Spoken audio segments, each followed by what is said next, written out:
శ్రావణ మాసం సందర్భంగా ప్రసాదాల హడావిడి ఏం చేయాలో అర్థం కాదు, టెన్షన్ పడిపోతూ ఉంటాం. మరి అలాంటి వాళ్ళ కోసమే ఈ సింపుల్ చింతపండు పులిహోర. చాలా ఈజీగా ఇష్టంగా చేసుకునే ఈ రుచికరమైన చింతపండు పులిహోరని ఎలా చేయాలో ఈ వీడియోలో చూసేద్దాం పదండి. ఇక లేట్ చేయకుండా ఇక్కడ నేను ఒక గ్లాస్ రైస్ని ముందుగానే వండి ఇలా ప్లేట్లో చల్లార్చుకోవాలి. ఇలా పొడి పొడిగా చేసుకొని ఫ్యాన్ గాలికి ఆరబెట్టుకోవాలండి, తడి అనేది లేకుండా. ఇలా ఒక పెద్ద నిమ్మకాయ సైజ్ అంత చింతపండుని శుభ్రంగా కడిగి ఇలా వెంటనే చింతపండు నానిపోవడానికి వేడివేడి నీళ్ళని పోసుకొని చింతపండుని ఒక్క 5 నిమిషాలు నానబెట్టుకుంటే చాలు, తొందరగా చింతపండు గుజ్జు అనేది రెడీ అయిపోతుంది. ఇలా చింతపండు గుజ్జుని చిక్కగా వడకట్టి తీసుకోవాలి. ఇప్పుడు ఒక ప్యాన్ తీసుకుని స్టవ్ ఆన్ చేసుకొని 2 టేబుల్ స్పూన్ల ధనియాలు, 1/2 టీ స్పూన్ సోంపు, 1/2 టీ స్పూన్ మిరియాలు, 1/2 టీ స్పూన్ పచ్చిశనగపప్పు, ఉద్దిపప్పు, మెంతులు, 4 ఎండుమిరపకాయలు, 1 స్పూన్ నువ్వులు, నల్లవైనా సరే తెల్లవైనా సరే మంచి సువాసన వచ్చే వరకు మీడియం ఫ్లేమ్లో గ్యాస్ని ఉంచి వేయించుకొని చల్లారిన తర్వాత పొడి చేసి పక్కన పెట్టుకోండి. ఇప్పుడు ఒక ప్యాన్ తీసుకుని స్టవ్ ఆన్ చేసుకొని ఇందులో 2 లేదా 3 టేబుల్ స్పూన్ల ఆయిల్ తీసుకొని ఆయిల్ వేడైన తర్వాత ఇందులో పల్లీలు 2 నుంచి 3 టేబుల్ స్పూన్ల వరకు తీసుకోండి. ఇలా పల్లీలు మీ ఇష్టం అండి, కొంచెం ఎక్కువగా ఉంటేనే మధ్య మధ్యలో పంటికి తగులుతూ రుచిగా ఉంటుంది. ఇలా కొంచెం కలర్ మారిన తర్వాత 10-15 జీడిపప్పులు కూడా వేసుకొని మీడియం ఫ్లేమ్లో వీటిని కొంచెం కలర్ మారే వరకు వేయించి ఒక గిన్నెలోకి అయితే తీసి పక్కన పెట్టుకోండి.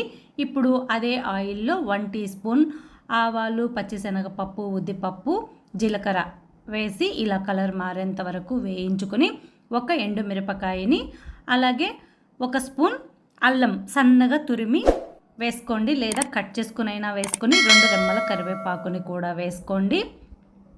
వీటిని కొంచెం ఒకసారి వేయించుకోండి, 1 నిమిషం పాటు. ఇలా వేయించుకున్న తర్వాత ఇందులో కొద్దిగా ఉప్పు, రుచికి తగినంత కొద్దిగా పసుపు వేసుకొని మరి ఎక్కువసేపు వేయించకుండా 1 నిమిషం వేయించుకొని గ్యాస్ని సిమ్లో ఉంచేసుకొని మనం ముందుగా రెడీ చేసి పెట్టుకున్న చింతపండు గుజ్జుని వేసుకొని ఇందులో ఒక చిన్న బెల్లం ముక్కను కూడా వేసుకోండి. టేస్ట్ చాలా బాగుంటుంది. ఈ చింతపండు గుజ్జు కొంచెం దగ్గర పడిన తర్వాత మనం గ్రైండ్ చేసి పెట్టుకున్న పొడిని కూడా ఇందులో వేసుకొని ఇది ఆయిల్ అంతా పైకి తేలే వరకు వేయించుకోవాలి.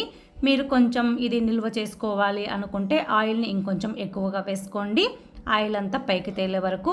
లేదు మాకు అప్పటికప్పుడే కావాలి అనుకుంటే ఇలా వేయించుకొని ముందుగా మనం వేయించి పెట్టుకున్న పల్లీలు, జీడిపప్పును కూడా వేసి 1 నిమిషం పాటు వేయించుకొని స్టవ్ ఆఫ్ చేసేసుకోవడమేనండి.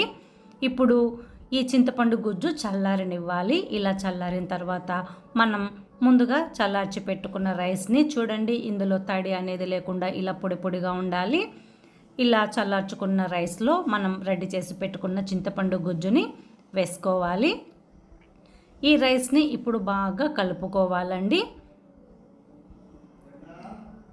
ఇలా మొత్తం బాగా కలిపేసుకోవాలి. ఇందులో కొంచెం కొత్తిమీరను కూడా వేసుకోండి, టేస్ట్ చాలా బాగుంటుంది. ఇలా రైస్ని బాగా కలిపేసుకోండి. చూస్తుంటేనే నోట్లో నీళ్ళూరిపోతున్నాయి కదా. మరి ఈ శ్రావణ మాసంలో అమ్మవారికి ఇలా ప్రత్యేకంగా చింతపండు పులిహోరని ఈజీగా సింపుల్గా ఎటువంటి హడావిడి లేకుండా టెన్షన్ పడకుండా ఇలా చింతపండు పులిహోరని ట్రై చేయండి. చాలా అంటే చాలా బాగుంటుంది.